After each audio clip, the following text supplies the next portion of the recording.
पाठ 10 सर्वनाम।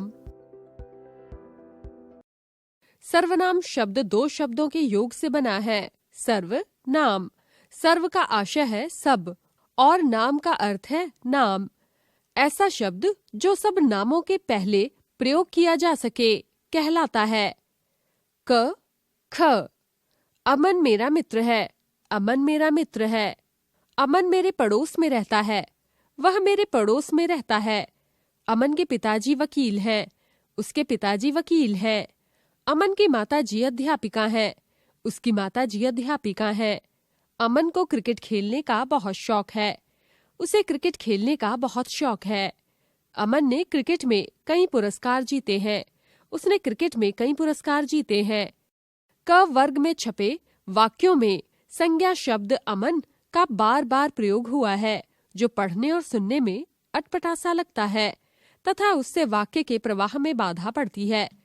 ख वर्ग में छपे वाक्यों में अमन के लिए वह, उसके, उसकी, उसे और उसने शब्दों का प्रयोग किया गया है, जिससे वाक्य सुंदर लगता है तथा भाषा प्रभावशाली बन जाती है। संज्ञा शब्द, अमन के स्थान पर छपे ये सभी शब्द सर्वनाम है।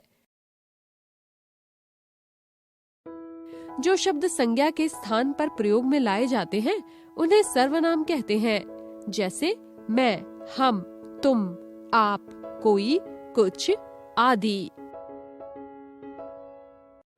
सर्वनाम के भेद। सर्वनाम के 6 भेद होते हैं।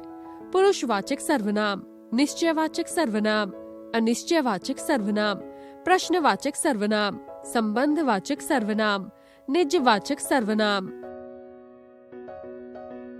पुरुषवाचक सर्वनाम, जो सर्वनाम बोलने वाले, सुनने वाले तथा किसी अन्य के नाम के बदले में आते हैं, वे पुरुषवाचक सर्वनाम होते हैं। कोई पुरुष किसी से किसी के विषय में कोई बात कहता है, स्वाभाविक रूप से वहाँ 3 पुरुषों का संबंध हो जाता है, जैसे आशीष, गगन अभी तक क्यों नहीं आया, कमल मैंने तुम्हें कल ही बता दिया था कि वह नहीं आएगा।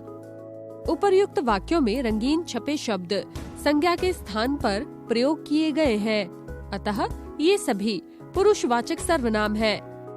मैंने सर्वनाम का प्रयोग वक्ता कमल ने अपने लिए किया है। तुम्हें सर्वनाम का प्रयोग श्रोता आशीष के लिए किया गया है। वह सर्वनाम का प्रयोग अन्य व्यक्ति गगन के लिए किया गया है, जिसके बारे में बात की जा रही है तथा जो बातचीत करते समय सामने उपस्थित नहीं है। इसी आधार पर पुरुषवाचक सर्वनाम के 3 भेद माने गए हैं। पुरुषवाचक, उत्तम पुरुष, मध्यम पुरुष, अन्य पुरुष। उत्तम पुरुष, जिन सर्वनाम शब्दों का प्रयोग वक्ता अपने लिए करता है उन्हें उत्तम पुरुषवाचक सर्वनाम कहते हैं, जैसे मैं, मैंने, मेरा, हम आदि। उत्तम पुरुष का वाक्य में प्रयोग, मैं घर जा रहा हूँ, हम खेलने जा रहे हैं। मध्यम पुरुष, बोलने वाला सुनने वाले के लिए जिन सर्वनामों का प्रयोग करता है वे मध्यम पुरुष सर्वनाम कहलाते हैं, जैसे तू, तुमने, तुम, तुम्हें, आप, आपने आदि। मध्यम पुरुष का वाक्य में प्रयोग, तुम भी हमारे साथ कश्मीर चलो, आप भोजन कर लीजिए। अन्य पुरुषवाचक, वक्ता जिसके विषय में बात करता है उसके लिए जिन सर्वनामों का प्रयोग करता है उन्हें अन्य पुरुषवाचक सर्वनाम कहते हैं, जैसे वह, उसने, वे, उन्होंने इत्यादि। अन्य पुरुषवाचक सर्वनाम का वाक्य में प्रयोग, वह पढ़ रहा है, उसने क्या कहा। इन वाक्यों में वह, उसने शब्द का प्रयोग किसी तीसरे व्यक्ति के लिए किया गया है, अतः ये अन्य पुरुषवाचक सर्वनाम है। निश्चयवाचक या संकेतवाचक सर्वनाम, जिन सर्वनामों से किसी निश्चित वस्तु या व्यक्ति का बोध हो उन्हें निश्चयवाचक सर्वनाम कहा जाता है, जैसे यह मेरा विद्यालय है, वह मेरा घर है, वे मेरे भाई के मित्र हैं। यहाँ यह, वह, वे शब्द निश्चित वस्तु का बोध करा रहे हैं, अतः ये निश्चयवाचक सर्वनाम है। अनिश्चयवाचक सर्वनाम, जिन सर्वनाम शब्दों से किसी निश्चित प्राणी या वस्तु का बोध न हो उन्हें अनिश्चयवाचक सर्वनाम कहते हैं। जैसे दही में कुछ पड़ा है, बाहर कोई बुला रहा है, भिखारी को कुछ दे दो। इन वाक्यों में कुछ तथा कोई सर्वनाम शब्द किसी निश्चित वस्तु या व्यक्ति का बोध नहीं कराते, अतः ये अनिश्चयवाचक सर्वनाम है। प्रश्नवाचक सर्वनाम। जिन सर्वनाम शब्दों का प्रयोग प्रश्न पूछने के लिए किया जाता है उन्हें प्रश्नवाचक सर्वनाम कहते हैं। जैसे भारत का राष्ट्रपति कौन है, तुम्हारी बहन का क्या नाम है। इन वाक्यों में कौन और क्या शब्द प्रश्न पूछने के काम आए हैं, अतः ये प्रश्नवाचक सर्वनाम है। संबंधवाचक सर्वनाम। जो सर्वनाम शब्द वाक्य में प्रयुक्त दूसरे सर्वनाम शब्दों से संबंध बताते हैं उन्हें संबंधवाचक सर्वनाम कहते हैं। जैसे जो परिश्रम करेगा वह अवश्य सफल होगा। जिन्हें प्रतियोगिता में भाग लेना हो वे अपने नाम लिखवा दें। ऊपर के वाक्यों में जो, वह, तथा, जिन्हें, वे ऐसे सर्वनाम शब्द हैं जो एक ही वाक्य के दो भागों में प्रयोग किए गए हैं और संबंध बताने का कार्य कर रहे हैं, अतः ये संबंधवाचक सर्वनाम है। निजवाचक सर्वनाम।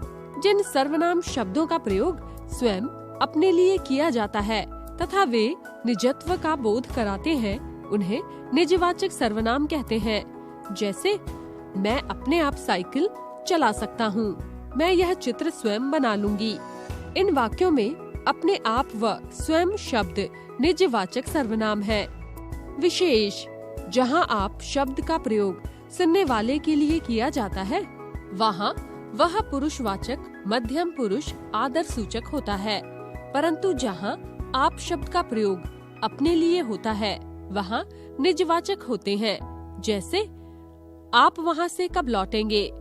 आदर सूचक पुरुषवाचक, मध्यम पुरुष वह अपने आप चला गया, निजवाचक।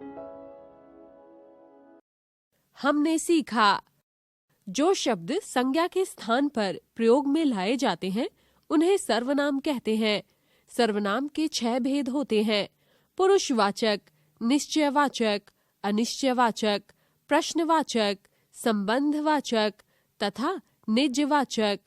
पुरुषवाचक सर्वनाम के 3 भेद माने गए हैं: उत्तम पुरुष, मध्यम पुरुष तथा अन्य पुरुष।